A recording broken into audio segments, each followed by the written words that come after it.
We all get the exact same 24 hours in a day. You can't buy more, you can't save it, and you definitely can't borrow it. It is the ultimate non-renewable capital. And yet most of us, we leave the vault to our most valuable asset completely wide open. So today, we're going to break down a framework for taking it back and finally reclaiming control.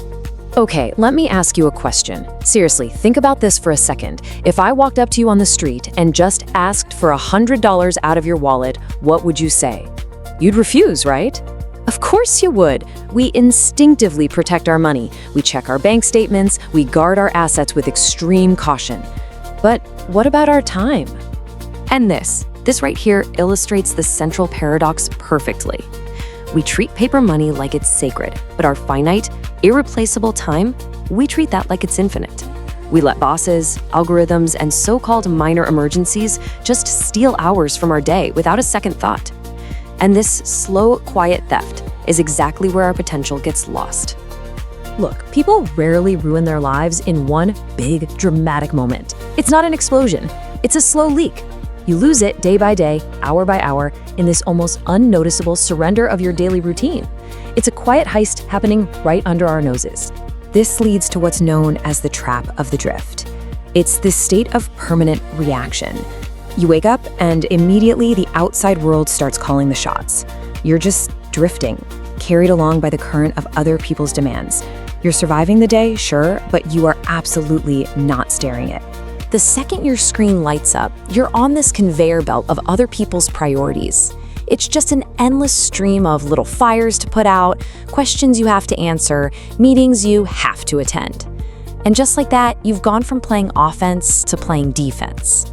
This brings us to a really powerful metaphor. You become a goalie. And yeah, you get really, really good at blocking shots, responding to crises, answering messages, but you never actually move down the field. You never score a point for your own goals, for your own life. And this is so dangerous because it creates an illusion. When you clear out 50 emails before lunch, you feel incredibly productive. But here's the hard truth. Being highly responsive is not the same thing as becoming more valuable. The marketplace doesn't pay you a premium for answering emails in 30 seconds. It pays for solving complex problems. So, what's the solution then? Well, if you look online, the internet will tell you it's all about sheer punishing effort. There is an entire industry of what you could call hustle theater that sells this very specific and, frankly, very toxic brand of success. This whole approach is not just mathematically flawed, it's biologically dangerous.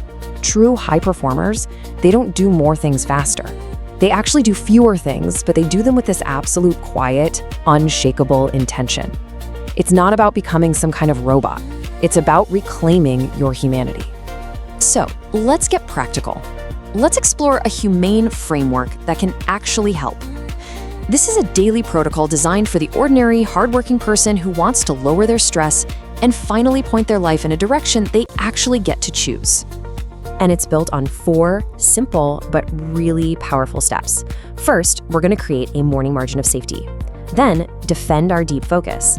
After that, practice active recovery. And finally, architect our tomorrow. Let's break down what each of these really means. Okay, step 1. Most people wake up with a margin of safety of absolute 0. They set their alarm for the latest possible second and just start the day in a high-stress scramble. The goal here isn't to punish yourself. It's about building a psychological buffer for your mind. The secret is actually pretty simple. Just wake up 30 to 45 minutes before the world is allowed to make a demand on you. And there is one non-negotiable rule here. Do not look at a digital screen. This quiet window is for you. It's your time to set the terms of engagement before the chaos of the day begins. So, you've started your day right. Now, once you're at work, you have to protect your attention like it's a fortress. Why? Because deep, uninterrupted focus is the only real leverage an ordinary worker has to increase their value and ultimately their earning power. See, multitasking is a biological illusion. It's a myth. Every single time you get pulled away from a task by a notification, you pay what's called a context switching tax. It's huge. It can take up to 20 minutes to fully refocus. Think about that. 4 little interruptions in an hour means you've basically wasted the entire hour in a shallow, unproductive state. All right, by the end of the day, your cognitive battery is depleted. It's just empty. And how you handle that fatigue determines if you wake up recharged or if you just keep spiraling into burnout. This is where we have to draw a hard line between numbing our minds and actually recovering. Numbing is the trap. Things like endless scrolling on your phone, it just hits the pause button on your stress. Your nervous system is still highly stimulated. But active recovery, like taking a walk, cooking a real meal, having a real conversation, that actually lowers your heart rate and repairs the cognitive damage of the day. And that brings us to the final step. A successful day doesn't begin when your alarm goes off in the morning. No way. It begins the night before. You have to actively architect your tomorrow to reduce something called decision fatigue. And listen, this takes just 10 minutes. Seriously. Remove all those tiny little decisions from your morning. Lay out your clothes, pack your bag. Then, and this is key, write down your single most important task for tomorrow. This gives your brain permission to finally let go, allowing you to sleep deeper and wake up with absolute clarity. And, as you start to implement these steps, you'll realize they all point to one final, really powerful philosophy. It's not about cramming more into your day. It's about having the courage to take away what doesn't matter. What a powerful idea, right? We're always taught to think of time management like a game of Tetris, just trying to cram more and more in. But true mastery, it's about subtraction. It's about having the courage to be a disappointment to trivial demands. And this is just the brutal mathematical truth of it all. Every single yes to a pointless meeting or a buzzing notification is an automatic no to your deep focus, to your family, to your health. You simply cannot have it all. You don't need anyone's permission to start protecting your focus or defending your peace. You just need to draw a hard line and take definitive, quiet ownership of the only capital that you are guaranteed to run out of.